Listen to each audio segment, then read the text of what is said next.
ये अपने लेजेंड से, अपने असल जो लोग जो सरमाया है उनसे अपने आप को दूर कर लेती है, वो अपनी शनाख्त खो बैठती हैं। और ये उस हवाले से हमारा एक पहला कदम था। अनवर साहब को मैंने फ्री हैंड दिया, मैंने कहा जी बिल्कुल आप बुजुर्ग हैं, बड़े हैं, आप जैसे चाहें इसको डिज़ाइन करें, हमारी सारी सपोर्ट इनके साथ है। और मैं तहे दिल से मुबारकबाद पेश करता हूँ। माशाल्लाह बहुत आला प्रोग्राम है। हॉल 1 में भी इस वक्त एक प्रोग्राम हो रहा है, लेकिन मैं ज़ाती तौर पे उधर से अभी आया हूँ, लेकिन ज़ाती तौर पे जितना एनरिचिंग और जितना रिफ्रेशिंग मुझे ये वाला सेशन लग रहा है वो नहीं है शायद उस तरह से। तो हम ये चाहेंगे कि ये प्रोग्राम इसी तरह कायम व दायम रहे और इस तरह के जो लोग जिन्होंने अपने मुल्क का नाम रोशन किया है, खिदमत की है, सब लोगों का और स्पेशली शुक्रगुजार जनाब हमारे एग्जीक्यूटिव डायरेक्टर तौकीर काज़मी साहब, जिन्होंने ये मैंने इनको बताया और इन्होंने मुझे हौसला दिया।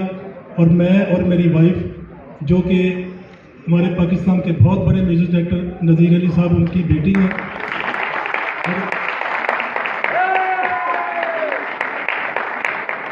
यहाँ बड़े बड़े आर्टिस्ट बैठे हैं, तौकीर निसार साहब भी हमारे बहुत बड़े आर्टिस्ट हैं। मैं चाहूँगा कि वो भी स्टेज पे आ जाए जरा 2 मिनट के लिए। तौकीर निसार साहब भी हमारे पाकिस्तान पीटीवी के बहुत बड़े अदाकार, ये भी अमेरिका से स्पेशली ये मेरे प्रोग्राम में आए हैं।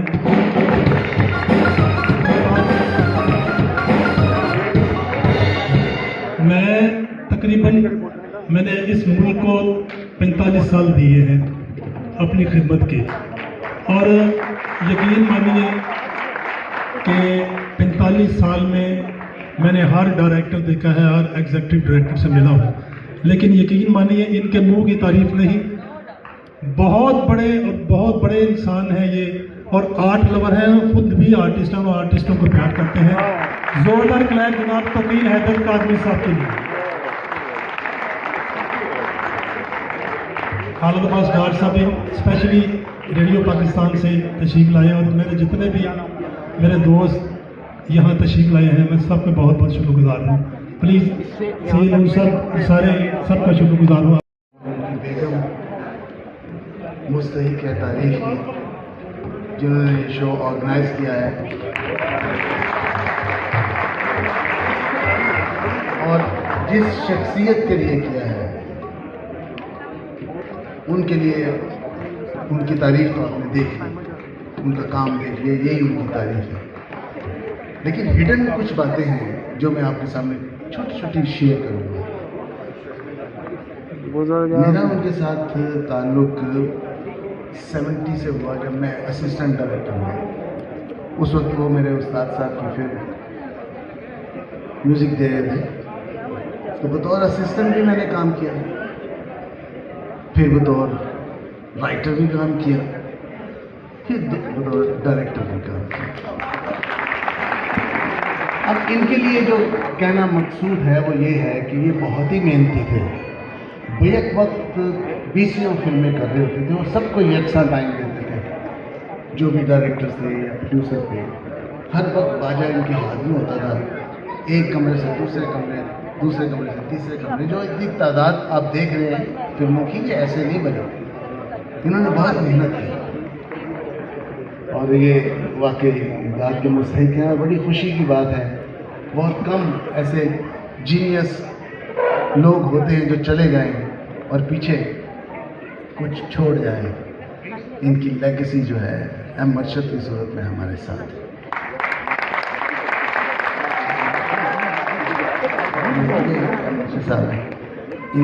जानू सुन जरा मेरे साथ इन्होंने क्या इन्होंने गाने गाए।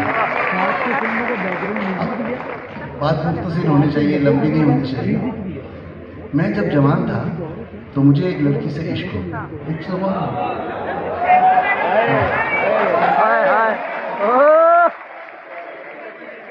उस लड़की की शादी तय हो गई, तो मैंने ये गाना, जब कोई प्यार से बुलाएगा तुमको एक शख्स याद आएगा, ये मैंने उनको भेजा, लिख के भी भेजा, गा के भी भेजा, जैसा भी था। उधर फिल्म इंडस्ट्री में थी।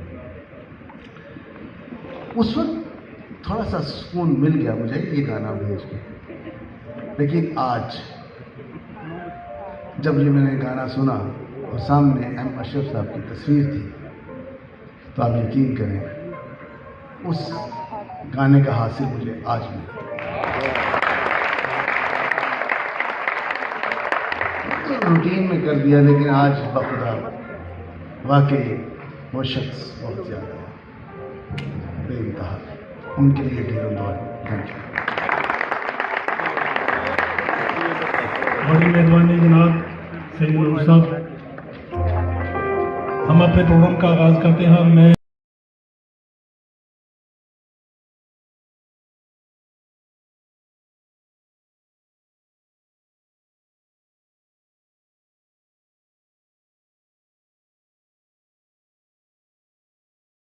जिंदगी, उनके काम और उनकी तमाम कमालात को इस डॉक्यूमेंट्री में पेश किया गया है। आपकी निगाहों में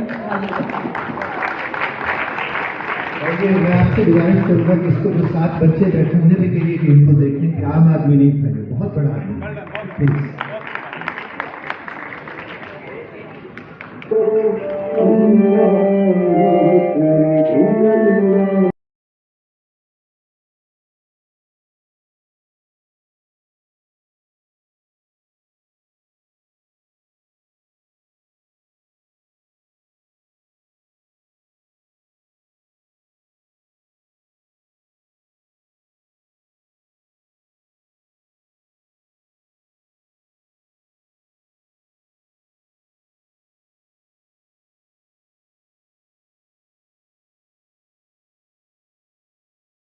से मिलावट के जिन्होंने काम किया, हम उनको बुलाने का सीन पेश कर सके और आपकी तालियां हमारे आर्टिस्टों के लिए वाकई बेशकीमती खजाना है।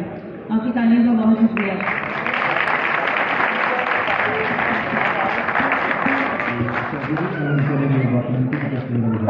जी, हमने एक डॉक्यूमेंट्री, वैसे तो एमर्सन साहब के बारे में बोलना फ्यूजे में समंदर को समाने के बराबर है। एमर्सन साहब ने इतना काम किया है।